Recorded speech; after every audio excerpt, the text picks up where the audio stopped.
हाँ जी। तो स्वागत है आप सभी का आपके अपने YouTube channel brothers education hub पे। तो चलते हैं अपने पुनः उसी कड़ी के अंदर जिस कड़ी के अंदर अपने बात कर रहे थे, यानी कि पंजाब हाई कोर्ट की बात कर रहे थे। पंजाब हाई कोर्ट की जो चौकीदार की वैकेंसी है उसके ऊपर कंटिन्यू अपने जुड़े हुए थे। कंटिन्यू लगातार अपनी क्लासें आ रही है, बहुत अच्छी क्लासें दी जा रही है आपको। तो साथ में जो भी चैनल के ऊपर पहले नया जुड़ा है चैनल को लाइक कर देना, जिसने सब्सक्राइब नहीं किया वो चैनल को सब्सक्राइब भी कर देना, और घंटी वाला जो बटन है वो भी दबा लेना, क्योंकि नई वीडियो जैसे भी आए आपको तुरंत आपके दिमाग में घंटी बज जाए दीपक सर की वो स्टैटिक जीके की क्लास आ गई जहाँ से। और एक बात और बता देता हूँ, एक बात ध्यान से सुनना। अपने जो क्लास कर रहे हैं, जो अपने क्लास कर रहे हैं, वर्तमान में राजस्थान का जो सीएटी का एग्जाम हुआ था, राजस्थान में वर्तमान में जो सीएटी का एग्जाम हुआ था, इस स्टैटिक जीके की क्लास में से प्रत्येक क्लास में से, यानी कि अब तक कितनी क्लासें कर ली, कितनी सारी 40 क्लासों के समथिंग पहुंच गए अपने, 40 क्लासें कर ली। तो मैं मान के कह सकता हूं 4 पेपर हो गए, चारों पेपर में इस 40 क्लासों के अंदर 20% मिले थे अपने को। 20% बहुत बड़ी मात्रा होती है, क्योंकि एक पॉइंट का रहा हुआ बच्चा भी फेल हो जाता है, पॉइंटों से भी फर्क पड़ जाता है।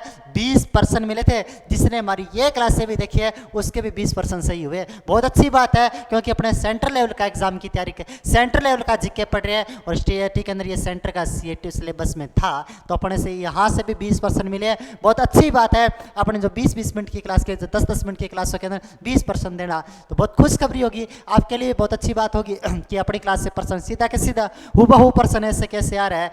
तो अगर वीडियो अच्छी लगे वीडियो को लाइक करना, चैनल को सब्सक्राइब करना। जो भी वीडियो को नया देख रहा है या फिर नया जुड़ा है जिसने चैनल को सब्सक्राइब नहीं किया, चैनल को सब्सक्राइब भी कर लेना। और अगर वीडियो अच्छी लगे तो अच्छे अच्छे प्यारे प्यारे कमेंट भी करना, क्योंकि हमें भी हौसला मिलता रहे भी हाँ आप भी हमें देख रहे हो और सपोर्ट भी कर रहे हो। रही बात करंट की, तो बहुत जल्द करंट के एक नए टीचर के साथ में, नए अंदाज के साथ में आपको मिलने को मिलेगा। दूसरी बात रही तो कह रहे हैं सर ये काफ़ी पुराने पेपर है, तो देखो एक बार मैं फिर आपसे निवेदन करता हूँ, प्रश्न पुराने वही पेपर में आते हैं, प्रश्न पुराने वही पेपर में आते हैं, लैंग्वेज अलग होती है। तो हर बार मैंने पहले उसी प्रश्न को और किसी अन्य तरीके से करवाया था, अब की बार उसी प्रश्न को कुछ अन्य तरीके से कराऊंगा। हर बार याद रखना, हर बार एक नया प्रश्न छोड़ के जाता हूं, हर बार एक नई बात आपके बीच में छोड़ के जाता हूं, क्योंकि पुराने वाले की कोई वैल्यू नहीं है थी, और नए प्रश्न के साथ में पुनः आपको लौट के आ चुका हूं। तो मिलते हैं अपने, चलते हैं अपने इसी क्लास के अंदर। सबसे पहला प्रश्न यह रहा, और हाँ देखो सबसे पहली बात, आप साथ में आंसर नहीं दिया करते, साथ साथ आंसर दिया करो, साथ साथ आंसर दिया करो। कमेंट के अंदर जो कमेंट चलता है, कमेंट के अंदर साथ साथ अपना आंसर भी दिया करो भी हाँ आंसर आ रहा है, आंसर दिया करो अपना। तो आप अगर मैं पूछो भारत किस महाद्वीप में है, तो आपका आंसर आना चाहिए भाई, पहले सबसे पहले आपका आंसर आना चाहिए भाई भारत किस महाद्वीप में है, भारत किस महाद्वीप में है। हाँ काम मेरा होगा इस प्रश्न को हल करवाना, आंसर तो आपका आना चाहिए। मैं आपसे एक बार ये पूछ नहीं रहा, आपसे नहीं पूछ रहा इसका क्या होगा, लेकिन आपको खुद को सेटिस्फाई करने के लिए आंसर लिखा करो भी हाँ हमारा यही था। कोई बात नहीं, काम मैं करवाऊंगा इसको, ये मेरे पे छोड़ दो, जीके अपने चुटकियों पे याद कर लेंगे, चुटकियों पे याद कर लेंगे। चलते हैं, भारत किस महाद्वीप में स्थित है? Africa, Australia, Asia, Europe. अपने को नहीं पता किस महाद्वीप में है, लेकिन पहले तो इसकी बात करें। विश्व का सबसे बड़ा महाद्वीप, विश्व का सबसे बड़े महाद्वीप की बात करता हूं तो विश्व का सबसे बड़ा महाद्वीप पड़ता है, उसका महाद्वीप का नाम पड़ता है, सर जी क्या पड़ता है बताई दो, क्यों तो ये पीछे लारे से लगवा रहे हो, बताई दो क्या पड़ता है। विश्व का सबसे बड़ा महाद्वीप एशिया महाद्वीप। देख लेता हूं मैं सही दिख रहा है क्या, विश्व का सबसे बड़ा महाद्वीप कौन सा पड़ता है? एशिया महाद्वीप। एक मिनट रुकना, थोड़ा सा कैमरे में दिक्कत आ रही है, थोड़े से कैमरे में दिक्कत आ रही है, तो मैं थोड़े से जल्दी से कैमरे को थोड़ा सा सही कर लेता हूँ, कैमरे को थोड़ा सा मैं सही कर लूँ, क्योंकि कैमरे में थोड़ी सी दिक्कत आ रही है, तो आपको किसी भी प्रकार की परेशानी नहीं हो ना। हाँ जी अब थोड़ा सा सही हुआ, ठीक है, लेकिन पता नहीं थोड़ा सा सिस्टम इसका हिल गया, तो मैं कोशिश करता हूँ।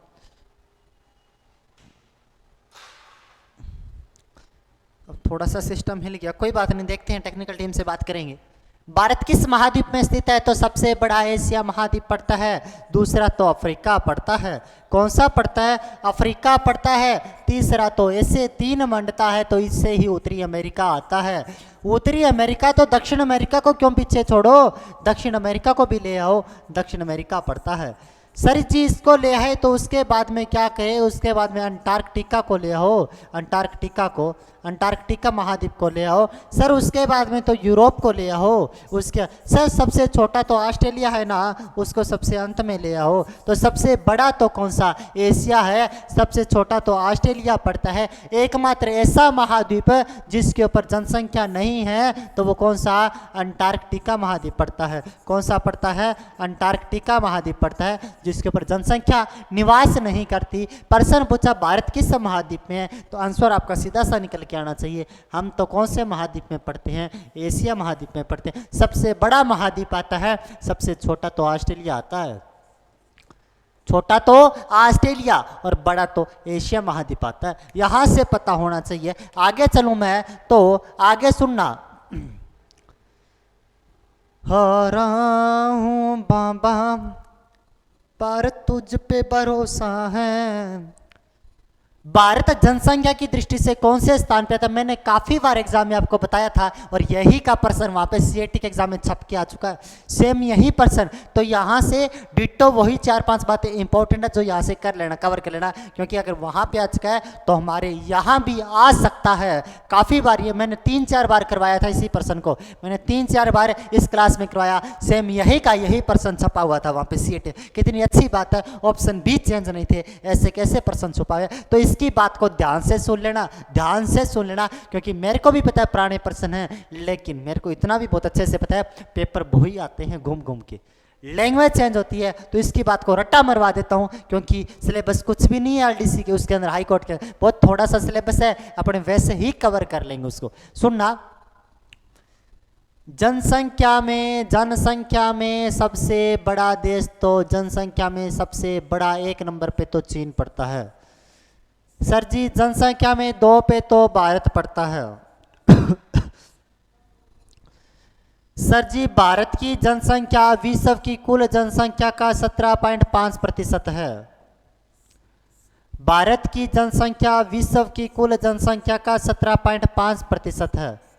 हाँ जी सर, आगे ठीक है, यह तो हुआ जनसंख्या का। सर जी थोड़ा सा क्षेत्रफल का बता दो तो आपका बहुत बहुत भला होगा, भला होगा तो भला भी करवा दो। क्षेत्रफल में भारत का विश्व में सबसे पहले नंबर पे क्षेत्रफल में तो रूस आता है।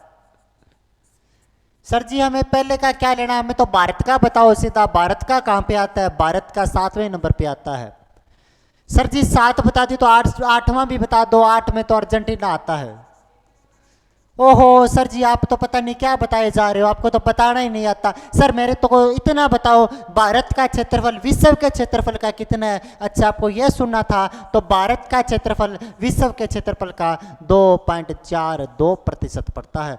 भारत का क्षेत्रफल विश्व के क्षेत्रफल का 2.42% पड़ता है, लेकिन जनसंख्या तो 17.5% पड़ता है। अगर वीडियो अच्छी लगे तो वीडियो को लाइक करना, चैनल को जिसने सब्सक्राइब नहीं किया चैनल को सब्सक्राइब भी कर देना, अच्छे प्यारे प्यारे कमेंट भी करना, क्योंकि अपने ऐसे ही मिला करेंगे। तो क्या भारत जनसंख्या में कौन से स्थान पे? दूसरे स्थान पे है। कौन से स्थान पे? दूसरे स्थान पे, दूसरा स्थान यही मिला। ये भी कमेंट आप साथ साथ कर दिया करो। इतनी सारी बात फैक्ट भी आपको पता हो तो हौसला आपका डबल हो जाएगा, अगर इतनी सारी फैक्टों के अंदर ये बात लिखा करोगे तो। आगे चले तो चले।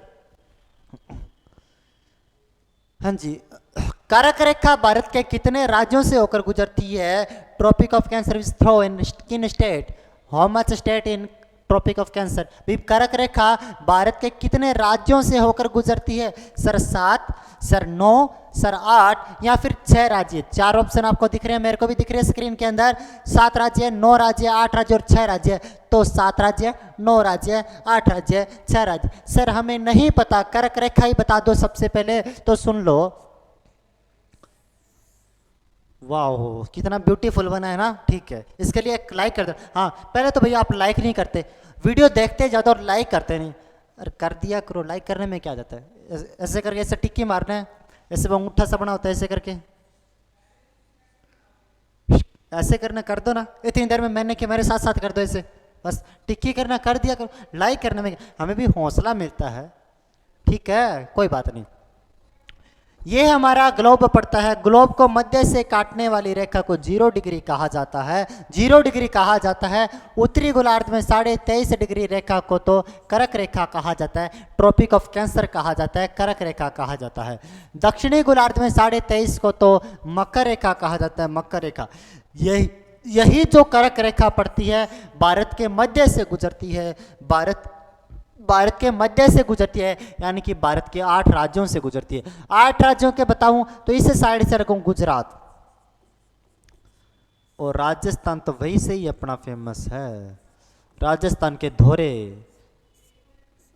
उसके बाद में एमपी के बाद में छत्तीसगढ़, उसके बाद में झारखंड, पश्चिम बंगाल, फिर त्रिपुरा, लास्ट में मिजोरम। ये 8 राज्य पढ़ते हैं। क्या बात पूछ रहा अपने से, अभी प्रश्न को दोबारा पढ़ो। कर्क रेखा भारत के कितने राज्यों से गुजरती है? सर जी 8 राज्यों से गुजरती है। कितने राज्यों से? 8 राज्यों से गुजरती है। सर 9 से क्या है? भारत के अगर तटीय सीमा की बात करता हूँ, तटीय सीमा कितने राज्यों को टच करती है? तो तटीय सीमा कितने राज्यों को? 9 राज्यों को टच करती है। 7 राज्यों से कुछ नहीं बनने वाला। हाँ, 7 सिस्टर की बहन किसे कहा जाता है? असम को कहा जाता है। 7 सिस्टर की बहन किसे कहा जाता है? असम को। 8 राज्यों की बात करूं तो 8 ही भारत के यूटी पड़ते हैं। 8 ही भारत के यूटी केंद्र शासित प्रदेश है और 8 राज्यों से ही क्या कर्क रेखा गुजरती है। 8 राज्यों से ही कर्क रेखा गुजरती है। इतने सारे प्रश्न बता दिए और आपको क्या चाहिए? अगर वीडियो अच्छी लग रही है तो लाइक कर दो, नहीं करो तो देख लो, आपकी मर्जी है। कर्क रेखा भारत के कितने राज्यों से गुजरती है? तो 8 राज्यों से गुजरती है। हाँ जी सर, सही हुआ, बिल्कुल सही हुआ। आगे चले। अच्छा सर जी, ये प्रश्न भी थोड़ा सा हमें बताओ, क्या लिखा किस जगह पर नागी भागीरथी और अलकनंदा नदी के मिलने से गंगा बनती है? गंगा का निर्माण करवाना है, गंगा का निर्माण करवाना है। तो किस जगह से भागीरथी और अलकनंदा नदी के मिलने से गंगा बनती है? तो सुनना, अभी गंगा का निर्माण ऐसे करवा देते हैं। गंगा का निर्माण करवाना बहुत आसान लगता है हमें, गंगा का निर्माण तो बहुत आसानी से करवा देते हैं। सर जी अभी करवा देते हैं। देखो ये चको सर जी गंगा, तो ये लो गंगा, ये नदी है। इस नदी को कहा जाता है अलकनंदा नदी। उत्तराखंड की बात कर रहा हूँ, इसे अलकनंदा नदी कहा जाता है। कौन सी नंदा? अलकनंदा नदी कहा जाता है। सर इसे भी बता दो, इसे भागीरथी कहा जाता है, इसे भागीरथी कहा जाता है। सर जी ये तो ठीक है, ये तो हमें पता चल गया अभी, एक अलकनंदा हो गया, एक भागीरथी। ये बताओ अगर इनका उद्गम कहाँ से हो रहा है? उद्गम सही बता देना, उद्गम गलत मत बता देना। सर जी उद्गम गलत मत बताना, क्योंकि हमारा प्रश्न गलत हो जाएगा। उद्गम, अलकनंदा का उद्गम तो कहाँ से होता है? तो इसका संतोपत ग्लेशियर से होता है। कौन से पथ से? दिख नहीं रहा आपको? अच्छा दिख नहीं रहा, ये बात है ना, बोल जाया करो। अलकनंदा का उद्गम कहाँ से? संतोपत ग्लेशियर से होता है। कौन से पथ से? संतोपत ग्लेशियर से होता है। और इसका उद्गम तो कहाँ से होता है? इसका उद्गम तो कहाँ से? गंगोत्री ग्लेशियर से होता है। सर जी फिर क्या हो गया? तो एक से निकलती है, कहीं से तो नदी निकलती है, ये तो हमें भी पता है। सर निकलती है तो ये बताओ मिलन कहाँ पे होता है? दोनों नदियाँ मिलती है, दोनों नदियाँ जहाँ पे मिलती है वो स्थान पड़ता है देव प्रयाग। कौन सा प्रयाग? देव प्रयाग। कौन सा प्रयाग? देव प्रयाग। इसी देव प्रयाग में मिलने के पश्चात में जो शाखा बनती है इसे गंगा नदी कहा जाता है। कौन सी नदी? गंगा नदी कहा जाता है। दोबारा सुन लेना प्रश्न को, किस जगह पे भागीरथी और अलकनंदा नदी के मिलने से गंगा बनती है? तो कौन से प्रयाग में? देव प्रयाग में। कौन सा प्रयाग? देव प्रयाग। बिल्कुल सी नंबर ऑप्शन बिल्कुल सही होगा। आगे चले। माउंट एवरेस्ट पर्वत शिखर कहाँ स्थित है? माउंट एवरेस्ट पर्वत शिखर कहाँ पे स्थित है? शिखर कहाँ पे है? तो माउंट एवरेस्ट कहाँ पे है? माउंट एवरेस्ट पर्वत शिखर कहाँ पे है? तो सुन लेना, ढंग से सुन लेना। माउंट एवरेस्ट की बात करता हूँ तो मैं माउंट एवरेस्ट की बात करूँ तो इंडिया को अभी 2 मिनट से सुन लेना। सर जी बता दो फिर, अब आप बताए बिना रहोगे तो नहीं, तो इससे अच्छा बता ही दो, क्योंकि आप बताए बिना नहीं रहो। तो इतना सा इंडिया बहुत है, अपने को फालतू नहीं बनाना, जितना हमारा काम का है उतना ही बनाना है, जितना काम का है उतना ही बना लेना। फालतू इंडिया का सर जी क्या करेंगे, ऐसे भी जीके ही बहुत है इंडिया का, क्या पढ़ेंगे कहाँ से पढ़ेंगे समझ नहीं आता। तो सुनना, इस प्रकार अगर मैं बात करता हूँ भारत के इस साइड में, यहाँ पे क्या फैला हुआ है, हिमालय फैला हुआ है। सर जी ये तो हमें पता है हिमालय फैला हुआ है, कोई नई बात हो तो बता दो, कोई ढंग की बात हो तो बता दो, क्या रोजाना हिमालय लगा रखा है। तो सुनना, नई बात सुन लेना, ज़्यादा ही करने लगे तो नई बात सुनना। यहाँ पे इस प्रकार हिमालय फैला हुआ है। सर जी ठीक है, कब लगे थे हिमालय? हिमालय, इस हिमालय की अगर मैं बात करता हूँ, हिमालय की, यहाँ पे ये नेपाल पड़ता है, ये नेपाल पड़ता है, नेपाल पड़ता है। इस हिमालय की नेपाल में सबसे ऊंची पर्वत चोटी पड़ती है, जिसे माउंट एवरेस्ट कहा जाता है, माउंट एवरेस्ट कहा जाता है। कौन सा रेस्ट कहा जाता है? माउंट एवरेस्ट कहा जाता है, जिसकी ऊंचाई तो 8848 किलोमीटर पड़ती है, 8848 मीटर पड़ती है। यह हिमालय की सबसे ऊंची और विश्व की सबसे ऊंची पर्वत चोटी है। विश्व और हिमालय की सबसे ऊंची पर्वत चोटी है कौन सी? Mount Everest. नेपाल में पड़ती है, हिमालय की सबसे ऊंची भी चोटी है। तो माउंट एवरेस्ट पर्वत शिखर कहाँ पे स्थित है? तो सर जी कहाँ पे है? सर जी देख लो, आपके सामने है सब कुछ, नेपाल में पड़ती है। कहाँ पे पड़ती है? नेपाल में पड़ती है। और नेपाल में माउंट एवरेस्ट को, नेपाल में माउंट एवरेस्ट को सागर माथा कहा जाता है। कौन सा माथा? सागर माथा कहा जाता है। कौन सा माथा कहा जाता है? सागर माथा कहा जाता है। ठीक है, याद रखना। आगे चले, ठीक है। जो जिसने भी वीडियो को भाई लाइक नहीं किया, वीडियो को लाइक कर दो। किस किसने कर दिया? जिसने भी वीडियो को लाइक नहीं किया, वीडियो को लाइक कर देना। चैनल को सब्सक्राइब भी कर लेना, नहीं किया तो दोबारा मत कर देना, फिर वैसे उसको ब्लैक करके रख दोगे आप नशेड़ी बंदे सारे। मेरी तरह नशा खा खा के आते हो। अच्छा, सुनना प्रश्न, बहुत अच्छा प्रश्न बताया जा रहा हूं, अभी बहुत अच्छा प्रश्न दूंगा, ध्यान से सुन लेना। अगर सुनोगे तो बता दूंगा, वरना नहीं बताऊंगा मैं। सुनना। हाँ जी, रेगुर मिट्टी का दूसरा नाम क्या? सुनना।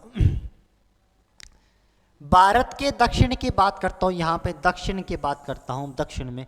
तो दक्षिण में भारत में पठार पाया जाता है, यहाँ पे महाराष्ट्र के अंदर, जिसे कौन सा पठार कहा जाता है? महाराष्ट्र में पठार पाया जाता है, जिसे कौन सा पठार कहा जाता है? जिसे दक्कन का पठार कहा जाता है। जिसे कौन सा पठार कहा जाता है? जिसे दक्कन का पठार कहा जाता है। कौन सा पठार कहा जाता है? दक्कन का पठार कहा जाता है। ठीक है, सुनना।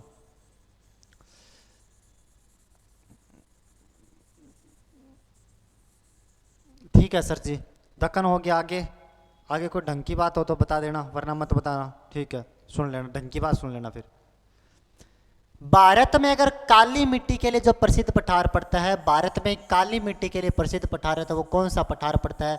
दक्कन का पठार पड़ता है। कौन सा पठार? दक्कन का पठार पड़ता है। कहाँ पे पड़ता है? महाराष्ट्र में। सर जी हमें क्या पूछा आपने? कुछ ही बता रहे हो, ऐसे क्या हो सकता है? हम कुछ ही पूछ रहे हैं, पर्सन कुछ ही आप कुछ ही बोल रहे हो, ढंग की बात बता। भारत में दक्कन का पठार महाराष्ट्र का प्रसिद्ध है, और दक्कन के पठार में यानी कि काली मिट्टी के अंदर बात करता हूँ, काली मिट्टी में सर्वाधिक कपास की खेती होती है। तो दक्कन का पठार किसके लिए प्रसिद्ध है? कपास के लिए प्रसिद्ध है। दक्कन का पठार किसके लिए प्रसिद्ध है? कपास के लिए प्रसिद्ध है। क्योंकि कपास की खेती इसलिए होती है क्योंकि काली मिट्टी के जो कण होते हैं बहुत बारीक होते हैं, जल ग्रहण की क्षमता इसकी सर्वाधिक होती है। क्योंकि बड़े बड़े कण होंगे तो जल नीचे चला जाएगा, छोटे छोटे कण होंगे तो जल इसके अंदर ही समा जाएगा, जल नीचे नहीं जाएगा। और अगर कपास की फसल की बात करता हूं तो यहाँ पे फसल को नहीं, पेड़ों को पाला जाता है, क्योंकि लकड़ियां इतनी चौड़ी चौड़ी होती है, पेड़ों को पाला जाता है। पेड़ों के लिए जल चाहिए, और जल से उपयुक्त मिट्टी कपास सी मिट्टी। कौन सी? काली मिट्टी। स्वतः जुताई वाली मिट्टी, क्या इसको जोतने की जरूरत नहीं पड़ती, स्वतः जुताई वाली कपास। दक्कन का पठार काली मिट्टी से लिए प्रसिद्ध है, और इस दक्कन जो काली मिट्टी का निर्माण हुआ था वो ज्वालामुखी क्रिया से हुआ था। ज्वालामुखी क्रिया से जो लावा निकलता है जमीन से, उसी से कौन सी मिट्टी बनी थी? काली मिट्टी बनी थी। और काली मिट्टी को ही रेगुर मिट्टी कहा जाता है। काली मिट्टी को ही रेगुर मिट्टी कहा जाता है। कौन सा? अपना 1 नंबर ऑप्शन बिल्कुल सही होगा, काली मिट्टी, रेगुर मिट्टी। सिंपल सी बात, कोई बड़ी बात नहीं है। आगे चलें तो सर जी जल्दी चलो, जल्दी चलो भाई, जल्दी चलो। अच्छा, आगे। भारतीय संविधान में राज्य के नीति निर्देशक तत्व ग्रहण किए गए थे। सुन लेना, ढंग से सुन लेना, राज्य के नीति निर्देशक तत्व यानी कि नीति निर्देशक तत्व का मतलब है भी देश हमारे लिए क्या कुछ करने का प्रयास कर सकता है, यानी कि भारत हमारे लिए क्या कुछ करने का प्रयास करेगा। इस बात का उल्लेख भारत के संविधान में कहाँ पे लिखा गया है? भाग नंबर तो कहाँ पे लिखा गया? भाग नंबर 4 में लिखा गया। राज्य के नीति निर्देशक तत्व आपने पॉलिटिकल कभी पढ़ा होगा, और कौन से अनुच्छेदों में है? 36 से लेकर 51 के मध्य पढ़ते हैं। और कौन से देश से लिए गए थे? आयरलैंड से लिए गए थे। कौन से देश से लिए गए थे? आयरलैंड से लिए गए थे। कौन से देश से लिए गए थे? आयरलैंड से लिए गए थे।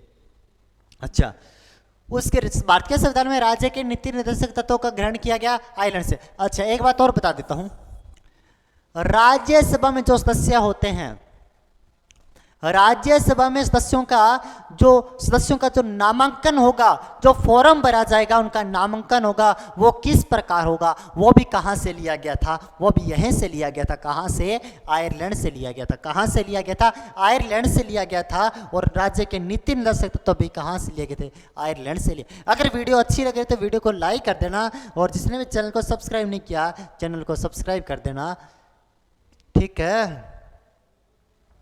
यह प्रश्न तो अभी मैंने बता भी चुका हूं, देखो बता भी चुका हूं, बहुत अच्छे से बता दिया। राज्य के नीति निर्देशक तत्वों का उल्लेख भारतीय संविधान के किस भाग में है? तो भाग नंबर 4 में है। भाग नंबर 4 में पड़ता है। कौन से भाग में पड़ता है? भाग नंबर 4 में पड़ता है। अगर मैं बात करता हूं तो अपने 3 बहुत इंपॉर्टेंट है। भाग नंबर 3 में तो क्या? मौलिक अधिकारों का उल्लेख है।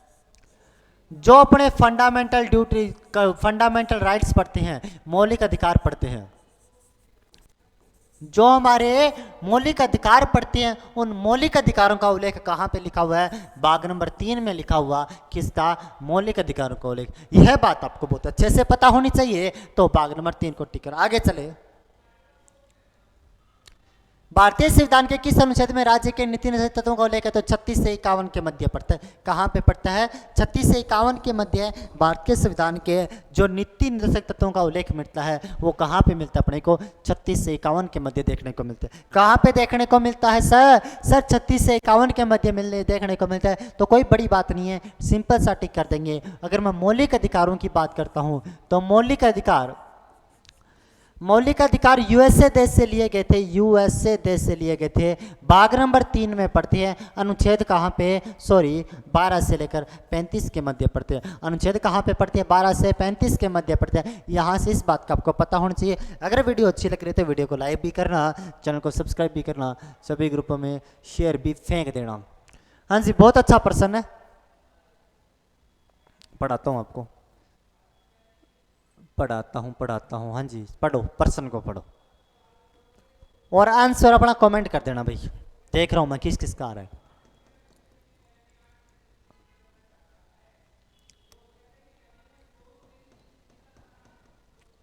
प्रश्न देखो, बिल्कुल सिंपल सा है। राज्य के नीति निर्देशक सिद्धांतों के अनुसार किस आयु तक के बच्चों को निःशुल्क एवं अनिवार्य शिक्षा देने की आशा की जाती है? राज्य के नीति निर्देशक सिद्धांतों के अनुसार, यानी कि राज्य अपने को क्या देने का प्रयास करेगा, वही सिद्धांत है।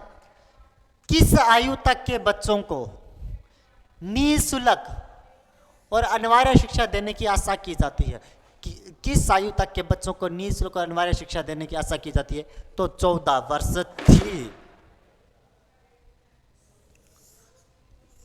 14 वर्ष तक। पहले मूल संविधान में लिखा गया भी राज्य 14 वर्ष के बच्चों को निःशुल्क व अनिवार्य शिक्षा देने का प्रयास करेगा। लेकिन सरकार को लगा इन नशेड़ियों को कहां से पकड़ के लाएंगे, कहां से उनको बिठाएंगे क्लास में, इनसे क्या तो करवा लेंगे। ये सामने और बोलते पत्थर मार के भागे फिर क्या होगा, इनसे क्या करवा लेंगे, क्या कौन कौन पकड़ के लाए। तो सरकार ने इसने संविधान में संशोधन किया, संविधान में चेंज कर दिया। कौन सा? 86वां संविधान संशोधन 2002 में किया गया। संविधान में चेंज किया। चेंज करके सर क्या लिखा गया? चेंज करके यह लिखा, भाई हमारी पार नहीं पड़ती 14 उम्र के नशेड़ियों को पकड़ पकड़ के लाने के, हम तो सिर्फ 0 से 6 वर्ष के बच्चों को ही पढ़ा सकते हैं। सरकार ने कह दिया हम तो 86वां संविधान संशोधन 2002 के द्वारा भी हम तो सिर्फ 0 से 6 उम्र के बच्चों को ही पढ़ा सकते हैं। यानी कि सरकार कहती है हम 0 से 6 उम्र के बच्चों को निःशुल्क व अनिवार्य शिक्षा दे सकते हैं। तो पहले 14 था, वर्तमान में 6 वर्ष है। कौन से संविधान संशोधन के द्वारा? 86वां संविधान संशोधन 2002। और 86वां संविधान संशोधन 2002 को क्या कहा जाता है? शिक्षा का संविधान संशोधन भी कहा जाता है। कौन सा? शिक्षा का संविधान संशोधन भी इसको कहा जाता है। ठीक है, उसके बारे में एक और बात बता दूं। अभी आपको जो भी पंजाब हाई कोर्ट का जो पूरा का पूरा सिलेबस है, रिकॉर्ड कोर्स है, पूरा का पूरा सिलेबस है, वो टेस्ट माफिया पे पड़ा हुआ है। और अपनी प्लेलिस्ट पे जाके देखना, पंजाब के लिए जो पंजाब पुलिस की जो वैकेंसी आई है उसके लिए सिंघम सीरीज भी वर्तमान में चालू हो चुकी है। सिंघम सीरीज भी चल रही है। क्या सिंघम सीरीज भी उसके लिए, पंजाब पुलिस के लिए सिंघम सीरीज शुरू कर दी है अच्छे अच्छे प्रश्नों के साथ में, तो उस सीरीज को भी ज्वाइन कर लेना। और सेम यही सिलेबस उसके अंदर रहने वाला है, जीके का पोर्शन। तो अगर आपने और इसकी हाई कोर्ट का फॉर्म भरा है चौकीदार का, तो फॉर्म उसका भी भर देना जो पंजाब पुलिस की भर्ती आई हुई है। तो दोनों फॉर्म एक साथ निकाल देना और सिलेबस सब एक साथ तैयारी करने लग ही गए तो तब तक तैयारी को मत छोड़ना जब तक कुछ बन ना जाओ। तो तब तक मत छोड़ना जब तक कुछ बन ना जाओ। तो अपने इसी के कड़ी के अंदर मिलते हैं कल। Thank you. जय हिंद, जय भारत।